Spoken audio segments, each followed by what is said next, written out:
Imagine sitting for a family portrait, and the only person perfectly still is the corpse in the center of the frame.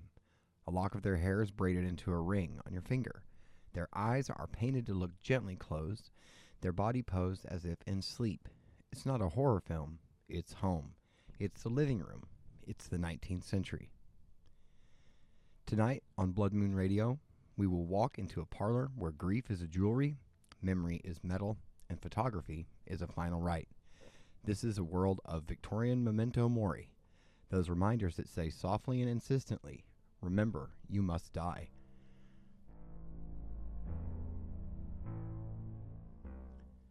The Victorian era wasn't shy about death. Epidemics swept through neighborhoods. Child mortality was brutal.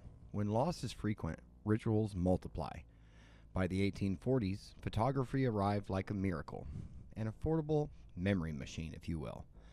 Families commissioned post-mortem photographs as a last likeness, often the only image ever taken of the deceased. Children were posed as if asleep. Adults might be arranged in bed or a chair, surrounded by flowers or family. These images were cherished, not hidden. They were passed to relatives, placed in albums, kept in lockets. Grief you could touch. Photography's early processes, daguerreotypes, ambrotypes, were fragile, expensive, and solemn, but they answered a need. Hold the face. Keep the presence. The British Science Museum's curators put it plainly. Grieving parents would commission after-death photographs to create lasting images of their departed children. And there were professionals who specialized in this work. The Burns Archive, one of the great collections, documents how common post-mortem photography was in the 19th century United States and also Europe. It wasn't macabre spectacle, it was private consolation for grief over the death of a loved one.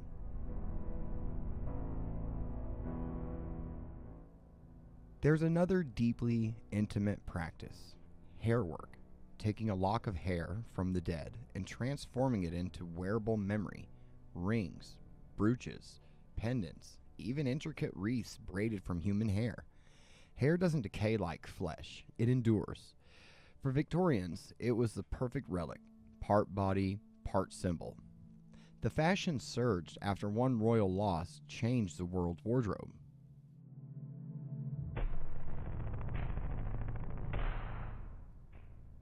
On December 14, 1861, Prince Albert died. His widow, Queen Victoria, went into a mourning so public and so permanent it recalibrated the entire culture. She wore black for the remaining 40 years of her life. She promoted subdued materials, jet, onyx, pearls, and she cherished memorial lockets containing bits and pieces of Albert's hair. One of her lockets survives in the royal collection. Gold with an onyx center and a blue enameled inscription reading in German, "The pure soul flies up to the Lord." Open it and there's Albert's photograph on one side and a lock of his hair on the other. Grief hinged in gold. Victoria's choices didn't stay private. They became policy, fashion, and industry. Mourning attire, mourning timetables, mourning jewelry, codified, commercialized, and exported across the Atlantic. Museums and historians point to her as the single biggest driver of the 19th century boom in mourning jewelry and hairwork. Even today, when modern royals wear pearls at funerals, you can feel Victoria's shadow in the etiquette of sorrow.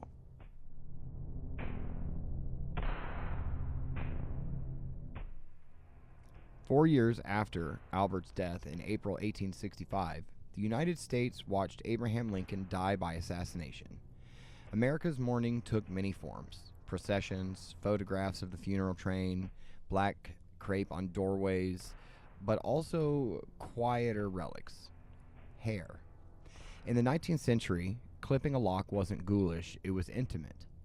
Museums and historical societies preserve lockets containing Lincoln's hair cut by attending positions that night and given as keepsakes.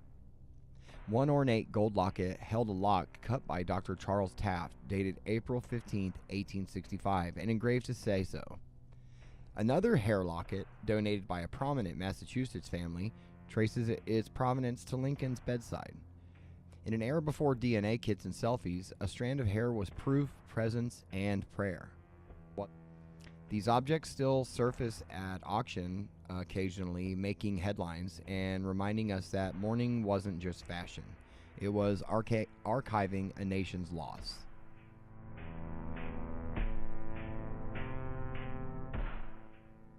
Let's step closer to the images themselves.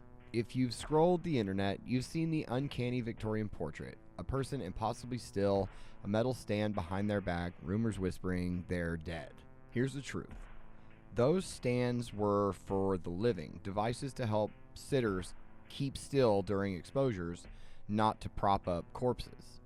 Historical photography experts have hammered this point. The viral standing corpse motif is mostly mislabeling. Portrait exposures for people were typically short, seconds, not half-hour endurance tests, especially after the first years of the daguerreotype. I hope I'm saying that correctly.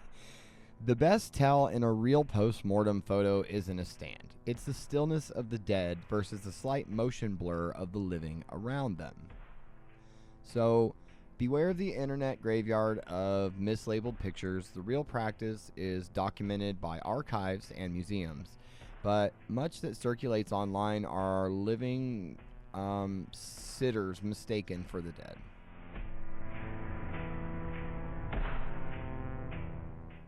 So why photograph the dead? Why weave their hair onto ornaments and bracelets and things like that? Well, because love exceeds the body. Because after the last breath, there's a need to keep the face, to keep the touch, to ritualize the rupture. Scholars like J. Ruby call this securing the shadow, the idea that a photograph of the dead helps the living manage finality. In the 19th century, families lived with death but not apart from it. They rearranged parlors around coffins, they staged photographs around the bed, they kept the lockets near their heart.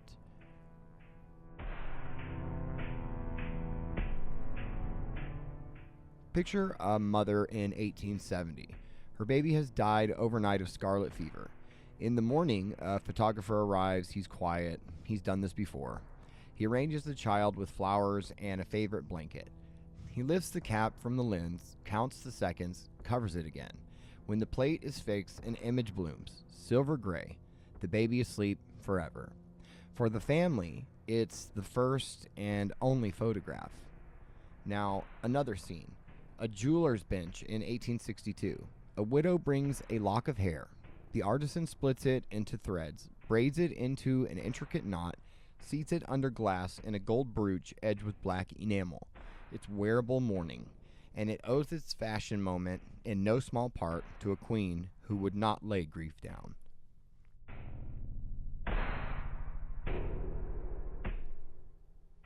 We should admit something. Not all of this past survives. Families hid albums, descendants toss them out. That's one reason we argue in good faith about how common postmortem photography really was. Some evidence suggests it was widespread early on. Other evidence says it became more private later in the century. What's certain is that enough survives, daguerreotypes, carte de visite, cased images, jewelry, to show a culture trying to hold what it could not keep.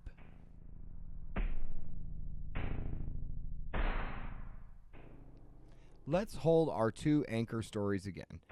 Queen Victoria's locket, a small engine of meaning, hair on one side, Albert's likeness on the other, the inscription, a theology of loss. It's not only personal, it's political and cultural. It set a tone for an empire's grief, codifying colors, materials, and etiquette that echo into the present whenever a royal steps into pearls for a funeral. Abraham Lincoln's hair lockets, American grief miniaturized. The inscriptions name the doctor, the date, the shock. These pieces still circulate in museum cases and historical collections because they're more than memorabilia. They are witness. For your skeptical friend who insists every stiff Victorian photo is a death portrait, invite them to look closer. Ask, where's the blur? Look at the living, hands slightly moved, eyes not perfectly sharp, and remember, the infamous headrest and posing stand meant a living sitter, not a corpse. If anything, real post-mortem photographers often pose bodies lying down or seated, where support was natural and dignified. Here's the twist. Modern culture has hidden death away into hospitals, funeral homes, euphemisms. The Victorians did the opposite. They framed it. They wore it. They bent craft and chemistry around it. They allowed death to have a seat at the table, a place in the album, and yes, a place against the skin. And the past isn't entirely past. Hairwork has a quiet revival among contemporary artists and mourners. Museums continue to mount shows on mourning attire and photography. Collectors still debate provenance of relics. We're still reaching for objects that say, this person mattered. This life touched mine. Maybe the question isn't whether the Victorians were too close to death. Maybe the question is whether we've wandered too far from it. So I'll leave you with the classic Latin tag that guided a century of art and ritual. Memento mori. Remember, you must die. The Victorians weren't whispering doom. They were pleading for tenderness, for the courage to look, for the right to keep a lock of love. Good night from Blood Moon Radio. Keep a light in the parlor.